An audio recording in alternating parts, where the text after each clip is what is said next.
Shalom Bapak Ibu yang dikasihi Tuhan Yesus Kristus. Kita bersyukur buat hari ini. Mari kita akan renungkan firman kembali, kita berdoa. Bapa di sorga, terima kasih buat hari ini. Kami kembali akan menjalaninya.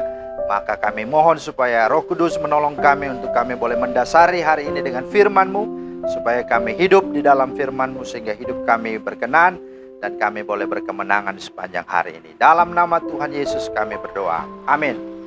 Bapak Ibu, firman Tuhan kita terambil dalam Roma 14 ayat 1, ayat 9 dan ayat 12. Firman Tuhan berkata, "Terimalah orang yang lemah imannya tanpa mempercakapkan pendapatnya." Ayat 9 berkata bahwa sebab untuk itulah Kristus telah mati dan hidup, supaya ia menjadi Tuhan baik atas orang-orang mati maupun atas orang-orang hidup. Kemudian di dalam ayat 12 berkata, "Demikianlah setiap orang di antara kita akan memberi pertanggungan jawab tentang dirinya sendiri kepada Allah." Itulah firman Tuhan yang menjadi dasar dari renungan kita hari ini. Nah Bapak Ibu, tema kita adalah apa? Belajarlah menerima orang lain. Belajarlah menerima orang lain. Nah Bapak Ibu, ada kisah dari sebuah artikel yang dituliskan tentang sekelompok ya, hatgehok ya, atau istilahnya di sini sejenis binatang landak ya. Yang mereka memutuskan untuk tinggal secara berkelompok di dalam sebuah gua ya, agar mereka tetap mendapatkan kehangatan. Kenapa? Karena pada waktu itu telah mengalami musim dingin yang sangat-sangat begitu ekstrim gitu ya, sehingga mereka mau masuk dalam sebuah gua dan bersama-sama di sana.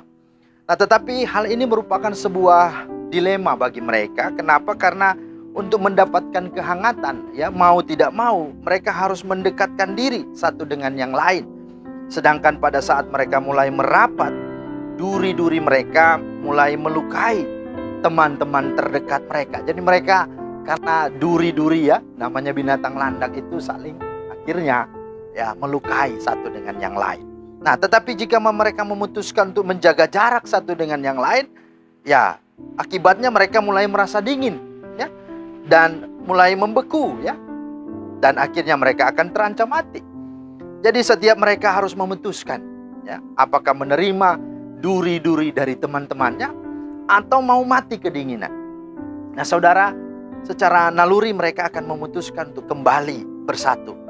Mereka pun belajar untuk hidup dengan luka-luka kecil ya, akibat jarak yang sangat dekat dengan teman-temannya, sehingga mereka dapat merasakan kehangatan. Karena hanya cara inilah yang akan membuat mereka akhirnya selamat dan bisa bertahan hidup.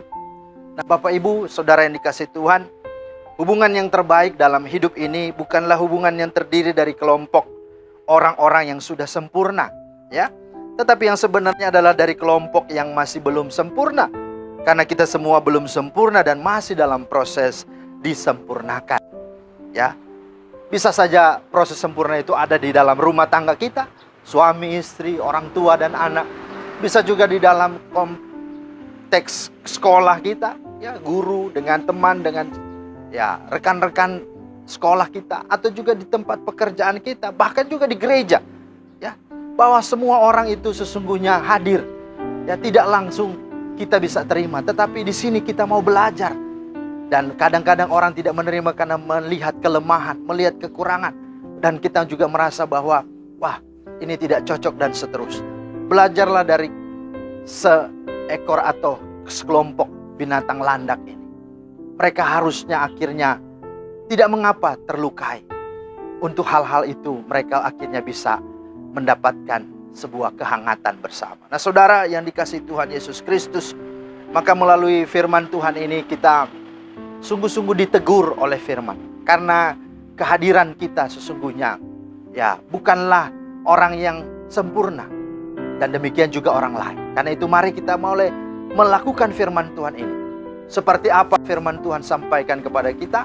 Di dalam firman Tuhan Roma 14 ayat 1 di sini dikatakan apa?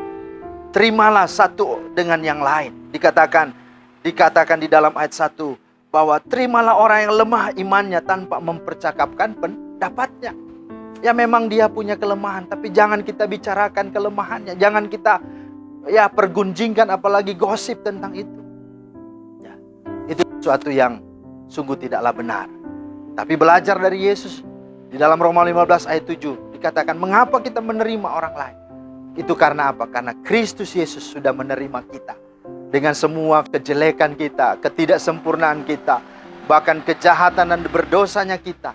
Dia menerima kita sesungguhnya dengan kasih yang tulus, kasih yang murni. Maka kalau Yesus menerima kita, ya, masakan kita tidak bisa menerima orang lain? Itu yang pertama. Yang kedua, mengapa kita mau menerima? Dan bagaimana kita bisa menerima? Yang kedua adalah apabila kita memandang Kristus sebagai Tuhan, dan kita itu adalah hamba-hambanya. Maka sebagai seorang hamba, maka fokus kita bukanlah kepada orang lain. Fokus kita kepada tugas, kepada pekerjaan, kepada pelayanan, kepada sebuah tanggung jawab. Seorang hamba pasti akan bekerja. Dia tidak melihat ke belakang, dia tidak melihat ke kiri dan ke kanan, tapi dia melihat kepada tugas dan tanggung jawab. Itulah sesungguhnya hamba. Dan Tuhan mau supaya hidup kita hidup betul-betul untuk Dia.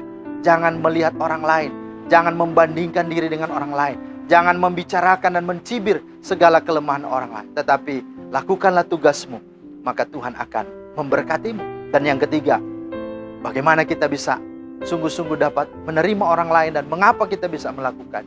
Apabila ketika kita sadar bahwa apa? Hidup ini ada pertanggungjawaban. Bahwa segala apa yang kita lakukan, itu sungguh Tuhan akan minta pertanggungjawaban. Itulah di dalam ayat yang ke-12 dikatakan di sini bahwa demikianlah setiap orang di antara kita akan memberi pertanggungjawab tentang dirinya sendiri kepada Allah. Artinya, ukuran yang kita mau pakai untuk orang lain akan diukurkan kepada kita. Jikalau kita sungguh menilai orang lain dan kita menghakimi orang lain. Karena itu mari kita menerima semua orang dengan segala kekurangannya, dengan segala kelemahannya, tanpa harus mencibir dan memperguncingkannya. Tetapi mari menerima dia, apalagi melihat dia sebagai jiwa yang perlu diselamatkan, perlu ditolong. Dan itulah sebabnya Tuhan hadirkan gerejanya, hadirkan saudara dan saya untuk boleh hadir membawa damai, membawa kepulihan, membawa keselamatan bagi setiap mereka. Maka lewat hidupmu, orang-orang sungguh boleh mendapatkan berkat. Tuhan Yesus memberkati kita dan menolong sepanjang hari ini dalam segala tugas dan karya kita. Amin. Tuhan Yesus, terima kasih untuk firman-Mu. Kami sudah mendengarkannya dan mohon Roh Kudus mampukan kami sepanjang hari dalam hidup kami, dalam pekerjaan, perjalanan, bahkan tugas-tugas kami dapat lakukan oleh karena kami sadar kami boleh ada untuk boleh menjadi berkat, menerima orang lain, bersama-sama membangun untuk kemuliaan Tuhan. Dalam nama Tuhan Yesus kami berdoa. Haleluya. Amin. Shalom, Tuhan memberkati.